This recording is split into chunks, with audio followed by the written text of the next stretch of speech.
सेंची and the legend of 10 rings. इस कहानी की शुरुआत आज से हजारों साल पहले होती है, जहां पर हमें एक योद्धा को दिखाया जाता है जिसका नाम वेंग वू है। वेंग वू के सामने दुश्मनों की फौज है, लेकिन उसकी आंखों में किसी भी तरह का कोई भी डर नहीं होता। दरअसल उसके पास 10 ऐसी मैजिकल रिंग्स है जिससे उसके अंदर असीम शक्ति आ गई है, जो शक्तियां किसी देवता की शक्ति से कम नहीं है। साथ ही जिसके पास ये 10 मैजिकल रिंग्स होती हैं, वो हमेशा के लिए अमर भी होता है। और अब उन मैजिकल रिंग्स की मदद से वो दुश्मनों का सफाया करना शुरू कर देता है। और इसी तरह से जिंदगी जीते हुए आज उसे कई हजारों साल हो चुके हैं और वक्त आता है सन 1996 का, जहां पर अब वेंग वू की एक ऑर्गेनाइजेशन है जिसका नाम 10 रिंग्स है, जिस ऑर्गेनाइजेशन का लीडर वेंग वू है। और ये ऑर्गेनाइजेशन पूरे वर्ल्ड में फेमस है। अब इन्हें एक विलेज के बारे में पता चलता है। लोगों का कहना है कि वहां पर मिथिकल बीस्ट रहते हैं। वेंग वू अपनी टीम के साथ उस गांव की तरफ निकल पड़ता है, लेकिन रास्ते में इनकी गाड़ी का एक्सीडेंट हो जाता है जिसमें सब तो मारे जाते हैं, लेकिन वेंग वू बच जाता है। दरअसल अब वो एक ऐसे जंगल में पहुंच चुका है जो एक मैजिकल जंगल है, और तभी वो देखता है कि उसके सामने एक लड़की है जो इस मैजिकल जंगल की गार्डियन है। वेंग वू के बीच में और उस गार्डियन के बीच में घमासान फाइट होती है। वो भी बहुत अच्छी फाइटर है। जहां एक तरफ वेंग वू के पास 10 मैजिकल रिंग्स की पावर है, तो उसके पास इस जंगल की पावर है, और वो वेंग वू को पूरी टक्कर देती है। वेंग वू ने अपनी पूरी जिंदगी में इतनी अच्छी फाइटर कभी नहीं देखी, और वो उसे पसंद करने लगता है। जिसके बाद ये दोनों शादी कर लेते हैं, और बहुत जल्दी इनका एक बेटा भी होता है जिसका नाम ये शेंगची रखते हैं। लेकिन यहाँ के जो लोग होते हैं वो वेंग वू को यहाँ पर नहीं रहने देना चाहते, इसीलिए अब ये दोनों अलग हो जाते हैं। वहीं पर अब सेंची थोड़ा सा बड़ा हो जाता है, और उसकी मॉम उसे बताती है कि तुम्हारे पिता बहुत बड़े योद्धा थे, उन्होंने मुझसे शादी की जिसके बाद तुम इस दुनिया में आए। वो उसे एक ड्रैगन के बारे में भी बताती है, और साथ ही उसे एक खास लॉकेट देती है जिसमें हरे रंग का पत्थर लगा होता है। ये एक तरह की मणि है। वो अपने बेटे से कहती है कि जब भी तुम अंधेरे में फंस जाओगे तो ये लॉकेट तुम्हें रास्ता दिखाएगा। कुछ और साल बीत जाते हैं और वक्त आता है सन 2021 का, और अब सेंची को दिखाया जाता है जो शहर में रहता है। उसने अपना नाम भी बदल लिया है। उसकी पास्ट की जिंदगी के बारे में कोई कुछ नहीं जानता, और अब वो एक वैले पार्किंग का काम करता है, जहां पर उसकी एक दोस्त भी होती है जिसका नाम केटी है। शेंगची और केटी जब ट्रेन से अपने काम पर जा रहे होते हैं, तभी कुछ लोग आते हैं और वो शेंगची से कहते हैं कि तुम्हारे गले में जो लॉकेट है वो हमारे हवाले कर दो। ये वही लॉकेट होता है जो बचपन में शेंगची की मॉम ने उसे दिया था। शेंगची मना कर देता है, और जब वो लोग उसके ऊपर हमला करते हैं तो शेंगची अपनी पावर्स का इस्तेमाल करके उन सबको बहुत बुरी तरह से मारता है। ये देखकर उसकी दोस्त केटी पूरी तरह से हैरान हो जाती है, क्योंकि आज से पहले उसने कभी शेंगची को लड़ते हुए नहीं देखा। और अब यहाँ पर रेजर फीस्ट भी आ जाता है जिसका एक हाथ नहीं होता, उसके एक हाथ की जगह तलवार यानी कि ब्लेड होती है, जो कि बहुत ही खतरनाक होती है, और वो शेंगची के ऊपर हमला कर देता है। इन दोनों के बीच में घमासान फाइट होती है, पर बाद में सब के सब यहाँ से चले जाते हैं। और तभी शेंगची देखता है कि उसके गले में उसका लॉकेट नहीं है, यानी कि रेजर फीस्ट उसका लॉकेट लेकर यहाँ से चला गया। शेंगची को पता होता है कि उसके पास ऐसे 2 लॉकेट थे। एक लॉकेट उसकी मॉम ने उसे दिया था, और एक उसकी छोटी बहन को, और वो जानता है कि उसकी छोटी बहन की जान अब खतरे में है, इसीलिए किसी भी कीमत पर वो अपनी बहन तक पहुंचना चाहता है। केटी शेंगची के इस रूप को देखकर पूरी तरह से हैरान होती है। वो उससे पूछती है कि ये लोग कौन थे। वो बताता है कि इन सब को मेरे पिता ने यहाँ भेजा था, क्योंकि उन्हें वो लॉकेट चाहिए था। उन्होंने एक लॉकेट हासिल कर लिया है, और अब वो मेरी बहन तक पहुंचने की कोशिश करेंगे।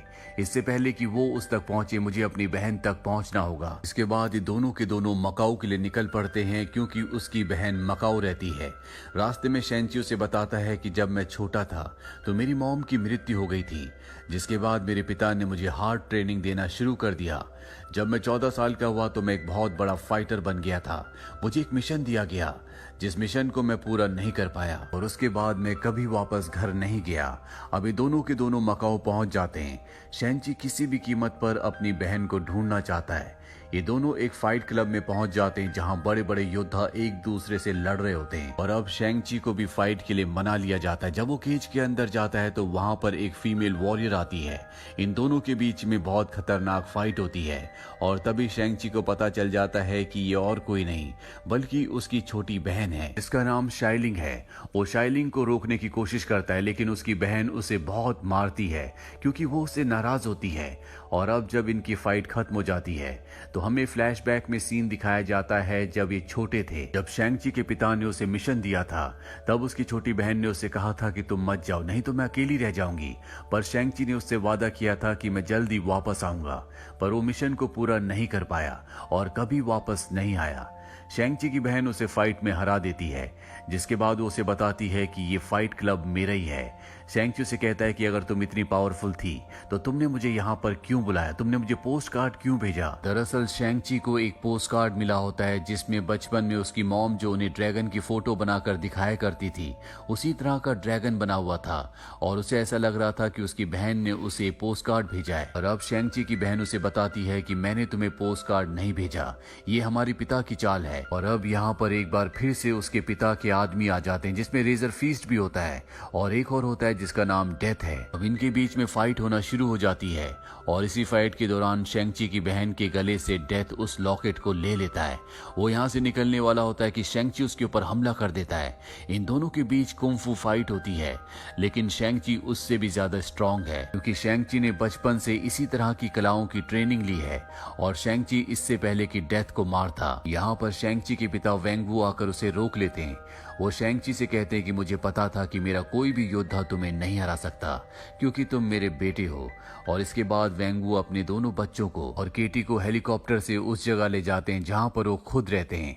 उनकी अब एक बहुत बड़ी टीम है जिसमें बहुत सारे फाइटर्स हैं। दरअसल बचपन में जब शेंगची की मॉम की मृत्यु हो गई थी तो उसके पिता ने कभी भी अपनी बेटी के ऊपर ध्यान नहीं दिया, ना ही वो उसे फाइट सीखने देते थे।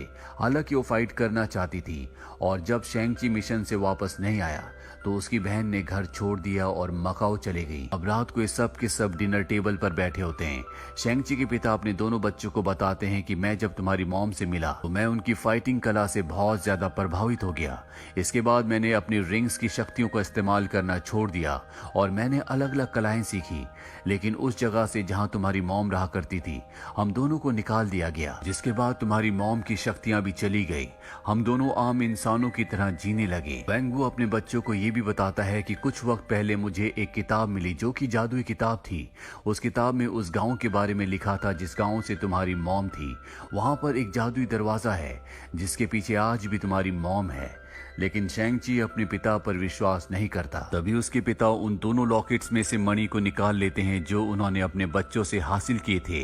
वहां पर एक ड्रैगन की आकृति होती है जिसकी आंख बिल्कुल मणि की शेप की होती है और वो उन दोनों मणियों को उसकी आंख की जगह पर लगा देते हैं, जिसके बाद उस ड्रैगन के अंदर से पानी गिरना शुरू हो जाता है और उससे एक अजीब सा मैप बन जाता है जो उस गांव के अंदर जाने का होता है जहां से उसकी मॉम बिलोंग करती थी, जहां खुद भी शेंगची के पिता वेंगवू कभी जाना चाहते थे लेकिन उन्हें वहां पर जाने नहीं दिया गया।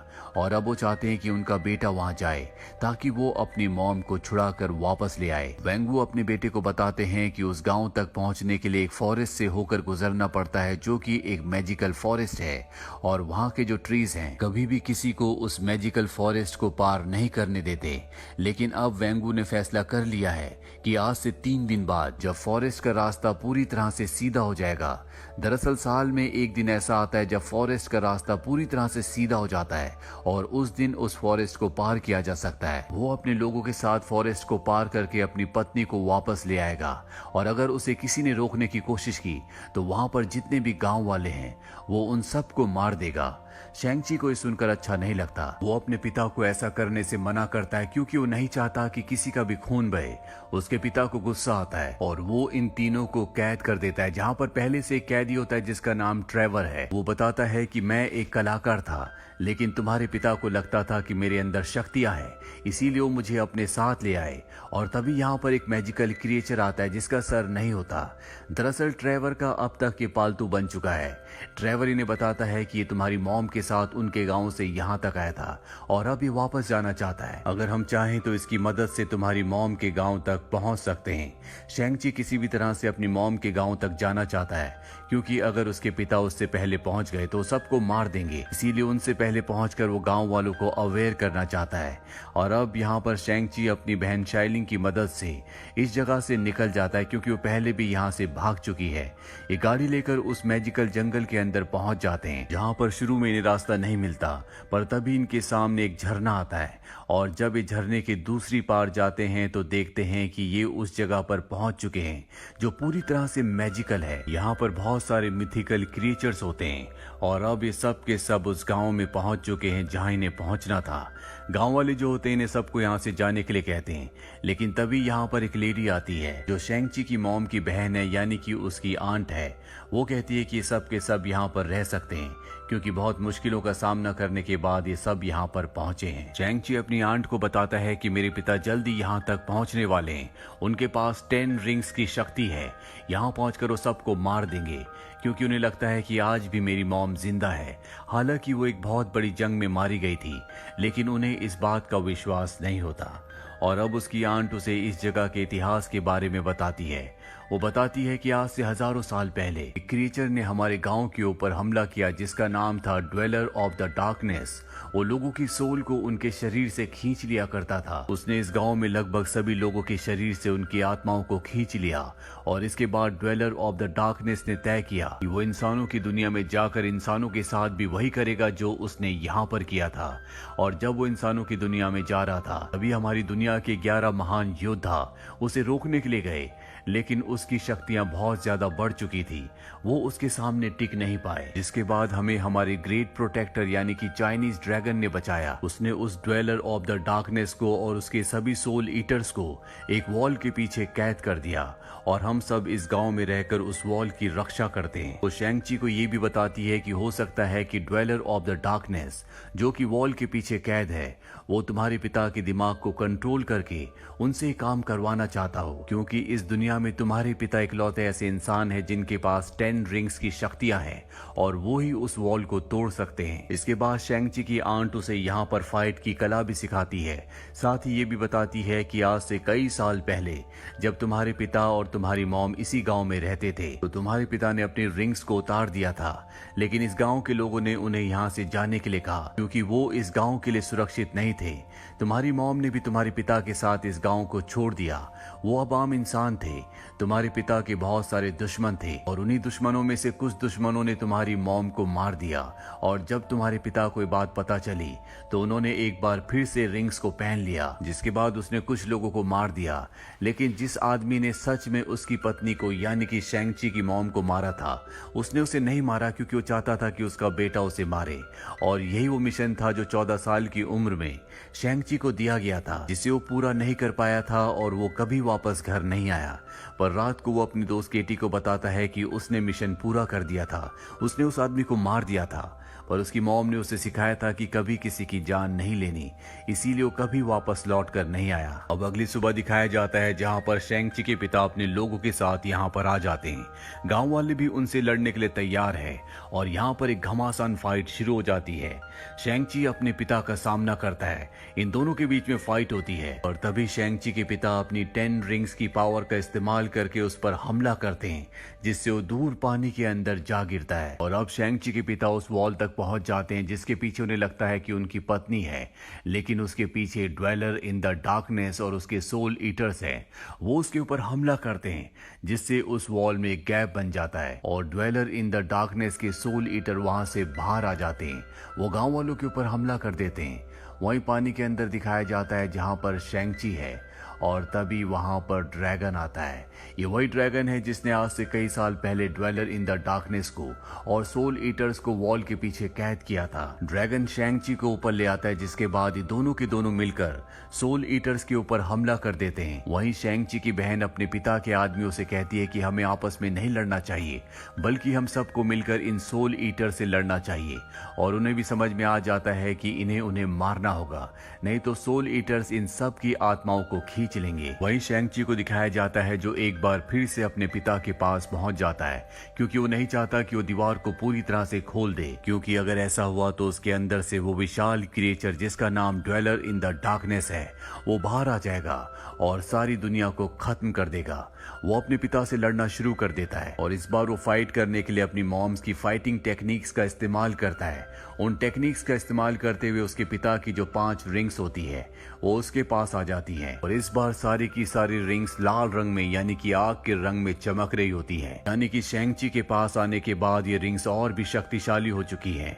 उसके पिता ये देखकर खुश होते हैं क्योंकि वो हमेशा से चाहते थे ये रिंग्स उसे मिले जो इसका असली हकदार हो और वो यहाँ पर अपनी हार मान लेते हैं। लेकिन अब तक ड्वेलर इन द डार्कनेस भी अंदर से बाहर आ गया होता है। शेंग-ची जिसके पास अब 10 की 10 रिंग्स है, उसके पिता उसके सामने होते हैं, पर तभी वहां पर एक सोल ईटर आता है जो उसके पिता की आत्मा को खींचने लगता है। हालांकि वो ड्रैगन की मदद से उस सोल ईटर को मार देता है, पर अब उसके पिता की भी मृत्यु हो चुकी है। वहीं ड्वेलर इन द डार्कनेस जो कि बाहर आ चुका है वो यहाँ पर सबकी आत्माओं को खींचकर अपने आप को और भी शक्तिशाली बनाना चाहता है, पर इससे पहले कि वो ऐसा कर पाता, यहाँ पर ड्रैगन की मदद से शेंग-ची उसके ऊपर हमला कर देता है।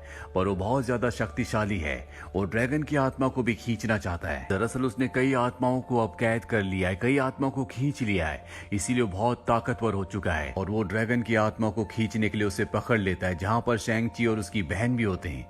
ये सब के सब फंस चुके हैं, पर तभी शेंग-ची की दोस्त केटी ड्वेलर इन द डार्कनेस के उस हिस्से पर वार करती है जहाँ पर वो सारी आत्माओं को खींचता है और जैसे वो उस हिस्से पर वार करती है सारी आत्माएं आजाद हो जाती है, जिससे ड्वेलर इन द डार्कनेस की पावर कम हो जाती है। ड्रैगन उसे छूट जाता है और ड्रैगन अब उसे अपनी पानी की पावर में फंसा लेता है, जिसके बाद शेंग-ची अपनी 10 रिंग्स की पावर से उसे पूरी तरह से खत्म कर देता है और इस तरह से ड्वेलर इन द डार्कनेस का खात्मा हो जाता है। यानी सब कुछ ठीक हो चुका है।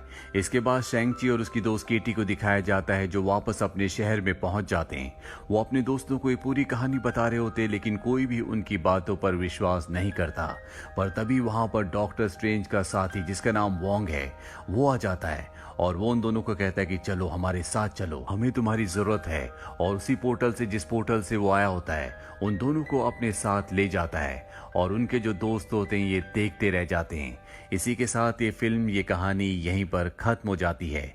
उम्मीद करते हैं कि ये कहानी आपको पसंद आई होगी।